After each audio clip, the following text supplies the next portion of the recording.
Hello and welcome to this Choose to Move topic of healthy bones. My name is Betty Ramsey and I'm a health coach. I've been a physiotherapist for decades now and I'm really passionate about this topic of healthy bones. It's so good for us to know more about keeping our bone strength as we get older, and you're going to find out in this session. So let's look at the objectives for this session. So it's a chance to check in. It would have been in the group, but for you, it's for yourself today, checking in.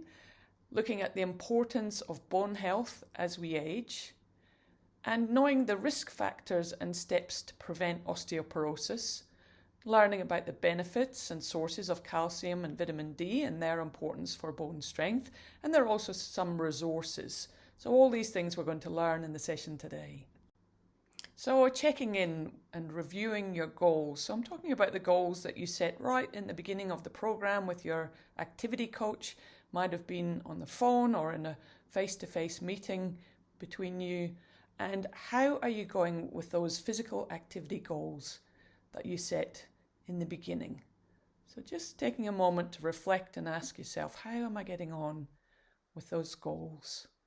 So important to be focused on physical activity and working towards those goals you set in the beginning. The next question is, what have you noticed? Might be, what have you noticed from the sense of satisfaction or enjoyment from reaching your goal for that week? Or might be something else you've noticed, something's getting in the way. What have you noticed, and how can you keep moving forward in a positive way? And then what, if any, adjustments have you made? Or what adjustments will you make? So these might be around making the goal a little bit more challenging if it feels too easy, or adjusting it to make it slightly easier if it's been hard to do. Always looking at making adjustments as you go. That's what helps keep us on track. So are there any adjustments that you need to make? Have a think about that one. And finally, what's keeping you motivated? Or perhaps what do you need to keep you motivated? So thinking about motivation. Is the group helping you? Coming each week? Talking with others about physical activity? Is it encouragement from others? Or perhaps it's knowing that this is good for you and necessary. It's so important that we keep up and increase physical activity if we can as we get older. And going on with the check-in as a check-in, I should have asked that in the beginning. How are you today? Even though I can't hear you, asking yourself, how are you today? And the last week's group challenge. Did you try some of the group challenge? So it might have been balance exercises if it was a falls prevention week, or assessing your home for any falls hazards. And in the group, it was any updates to share, but you'll find out about that when you go to the next session. So moving on now to talk about bones. So bones are living tissues and they support the body, so they give the structure of the body. They act as levers, so if I was bending and straightening my arm, there's a lever there. So bending and straightening, so acting as levers, your arms and your legs. Protecting the internal organs, so the rib cage is protecting the heart and lungs. And also, of course, protecting your noggin, your skull protects the brain. Bones also create blood cells and they store minerals. As old bone breaks down, new bone is created. This is called remodeling, and this happens naturally in our bodies. So remodeling is a lifelong process. But what's really important to keep in mind is that bone loss starts from the age of 30. That's quite young, hey? Bone loss starts from the age of 30 and continues as we age. So that's the not so good news, but the good news is there are steps that we can take to minimize bone loss. So let's have a look at osteoporosis. What is osteoporosis? Well, it's actually a disease that involves loss of bone density and strength. And you can see in these two circles below that normal bone on the left, you can see there's plenty of bone matter, there's spaces in the bone, but these are small. And on the right, you can see the spaces are larger and the bone is thinner. So Osteoporosis causes the bones to become weak and brittle and increase the risk of fracture. And fracture really just means a broken bone. So there's more risk of breaking a bone if you fall over, if you have osteoporosis. About 1.2 million people in Australia have osteoporosis. So it's really important that we look into this and know about ourselves what we can know, that we're doing the best to avoid or to treat having osteoporosis if we have it already. In Australia, 1 in 2 women and 1 in 3 men over the age of 60 will experience a fracture, so a broken bone, that is related to having osteoporosis. So that's quite alarming, isn't it? But there are things that we can do to help maintain and increase our bone strength, and that's the good news, hey? So now we're going to look at osteopenia. You may have heard this term now, osteopenia and osteoporosis. What exactly is the difference? Well, osteopenia is the initial stage of low bone mass, so low bone density, before it has developed into osteoporosis.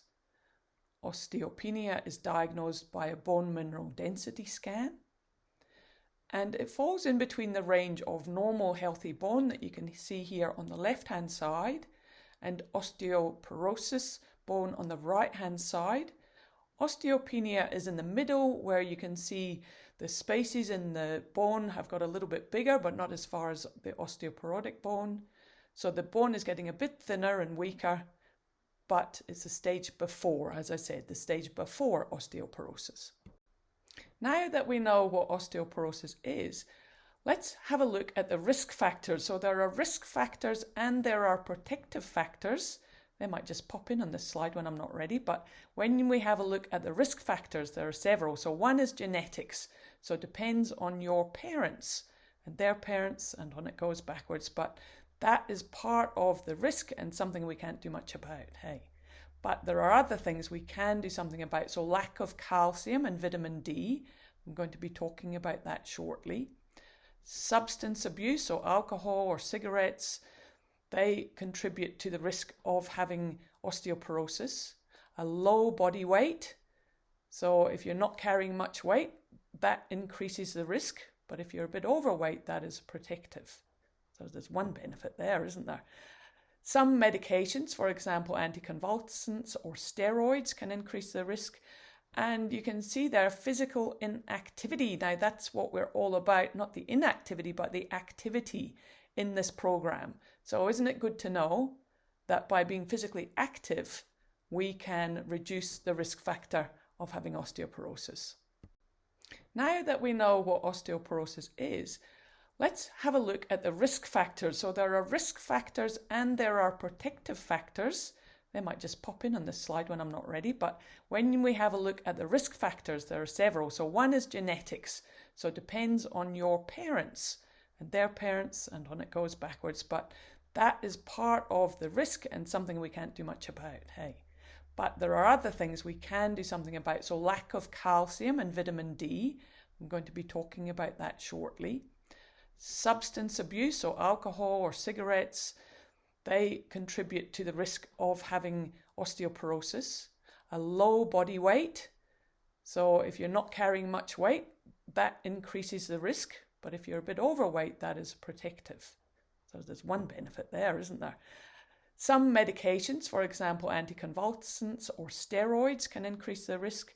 And you can see there physical inactivity. Now that's what we're all about, not the inactivity, but the activity in this program. So isn't it good to know that by being physically active, we can reduce the risk factor of having osteoporosis?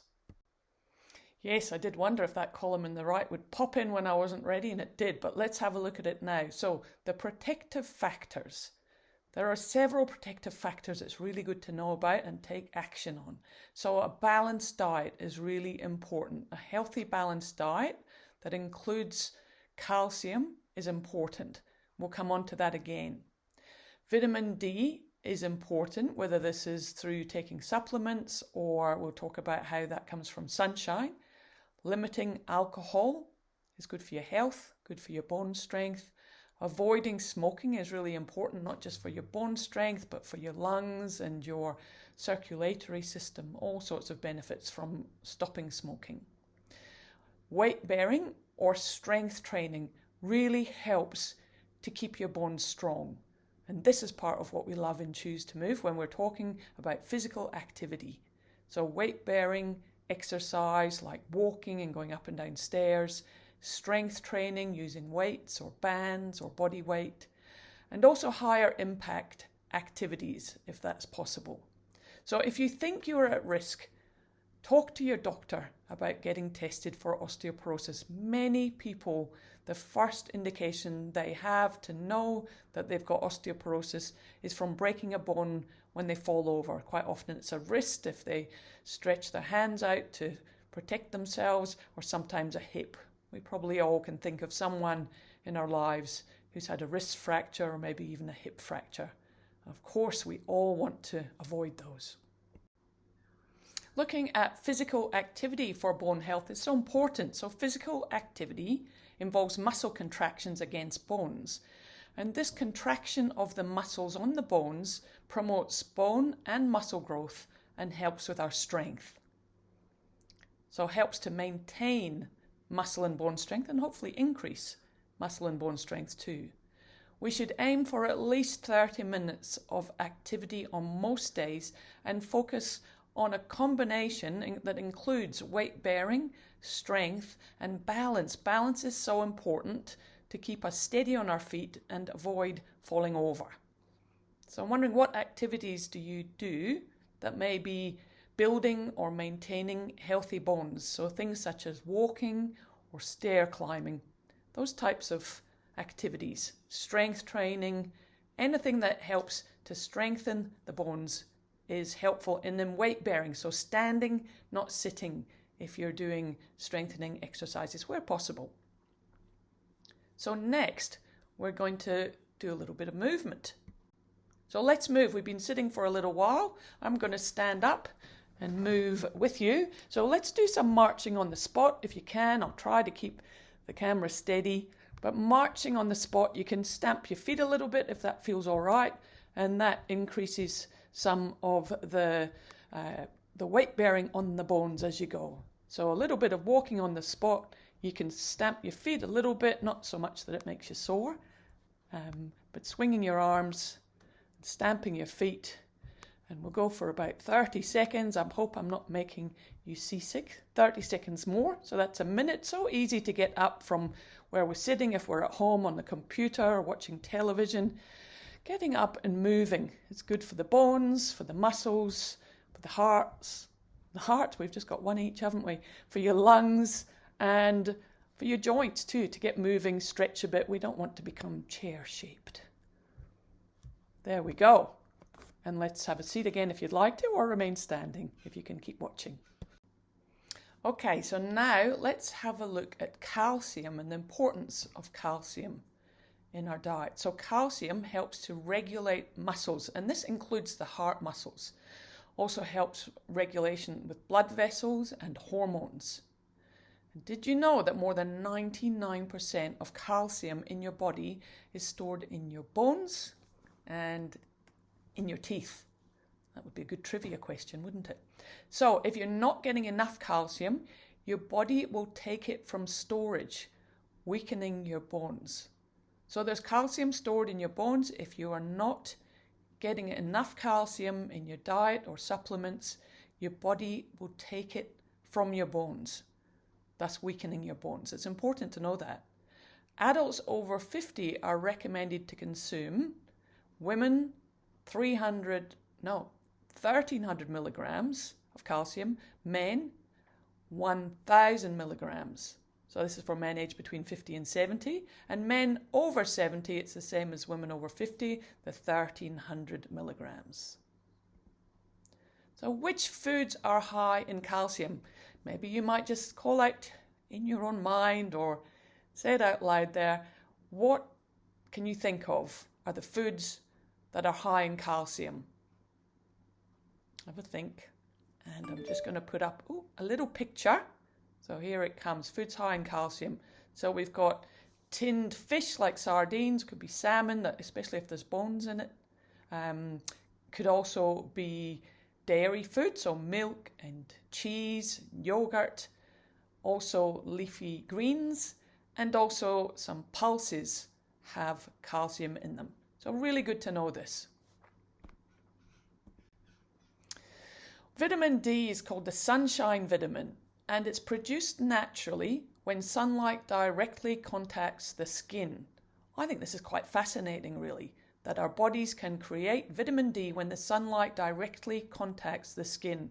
And vitamin D improves bone strength by increasing the body's calcium uptake. So we need vitamin D to help us to absorb calcium. Now, someone once asked, well, how does that work? Well, here's a diagram. I won't go into the specifics because it's quite complicated.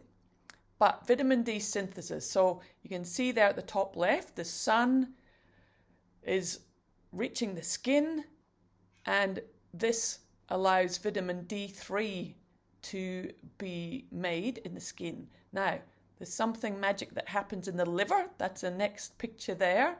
So that happens with the intake of food. So cholecalciferol can be from eggs or fish, that type of thing.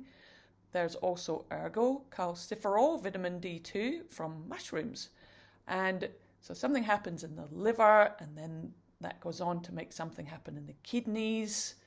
This is obviously not the technical description, but something magic happens in the kidneys. And some of this becomes biologically active and goes to the intestines and increases the absorption of calcium. And also that then improves the strength of the bones. So isn't it great? Being in the sun, vitamin D being manufactured helps to increase the strength of our bones. Knowing about sun exposure, and not too much of it, and the benefits for vitamin D in our bodies is the next thing to look at. So the recommended levels of sunlight exposure is dependent on the season. Obviously, the sun's rays are much stronger in summer than they are in winter. So this slide is about summertime, and on the left there you can see for all of Australia except Tasmania, the skin exposure, if there's 35% of the skin exposed, so basically it means your face, your lower legs and your lower arms, between 10 and 3 p.m. you'd be looking up to 5 minutes in the sun and 4 times per week. And it says there, after limited sun exposure, use skin protection when the UV index is 3 or above. So we have to balance it in Australia between the risk of sun damage to our skin, which is very serious, but also getting enough vitamin D. So on the left, you can see between 10 and 3 p.m. in summer, if you've got your face, your lower arms and lower legs exposed, it's up to 5 minutes 4 times per week. On the right, you can see with just 10% skin exposed. So that's the face, the hands, the feet, if you happen to have your feet out. So time of day, again, between 10 a.m. and 3 p.m. And then it would be 10 to 20 minutes 4 times per week. So these things to be aware of. But of course, we've got to weigh it up against the risk of skin cancer. And good to know about that. And here for winter, the recommended levels of sunlight exposure, so with 10% of skin exposed, so your face, your hands, and if you're brave enough to get your feet out, there's somewhere you can do that. At midday, it would be 30 to 60 minutes, 4 times per week. So between half an hour and an hour, 4 times per week.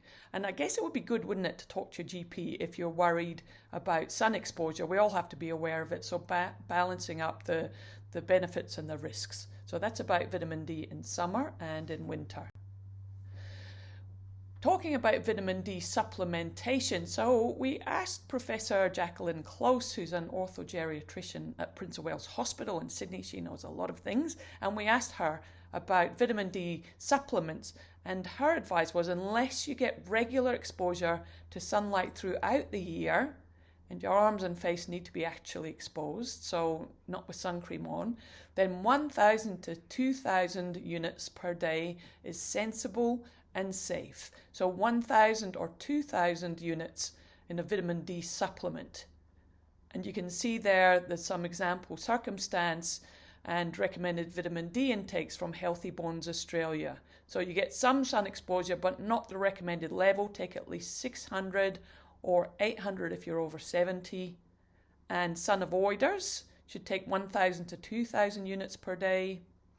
And moderate to severe vitamin D deficiency, which hopefully you will have talked to your doctor about if you know you've got that. The advice there is for higher doses, but that would be something to discuss with your GP. Let's come on now to resource sharing. There's some really good resources that we can give you, some in printed format in the group from your activity coach when you come back to the next session, but also online. There's some great resources. So let's have a look at those now. Okay, so some resources here that I can share with you. Healthy Bones Australia. You can call the helpline, the number is there. You can visit the website and you'll be given resources to this when you come to class next week. And Healthy Bones Australia is a national, not-for-profit organisation supporting bone health for Australians. They have some wonderful resources. They have exercise resources, so there's an exercise guide and an exercise fact sheet. That's well worth looking at. And there are links that we'll give you. And so for this week, the group challenge is to incorporate at least one session of bone or muscle strengthening and weight-bearing activities into your weekly activity routine. Also to add some calcium-rich food to your diet. So that could be dairy, it could be pulses, leafy greens, fish, those types of things. Have a little sunshine in your day if the sun's out. Hard to do if it's not, but if the sun's out, have a little sunshine in your day, but not too much. And thinking about, do you need to talk to your GP about bone strength? It's really important to be onto this. So for your next meeting, hopefully you know the date of your next meeting and you can catch up with the others in your group and check in with your activity coach. So thanks so much for listening. Bone health is so important, and I hope this has given you an overview of what osteoporosis is, why it's important to look after our bones, and given you a bit of motivation to think about that when you're exercising, or being active in whatever way you do. Really know that you're also helping your bones. So thank you very much, and keep on choosing to move.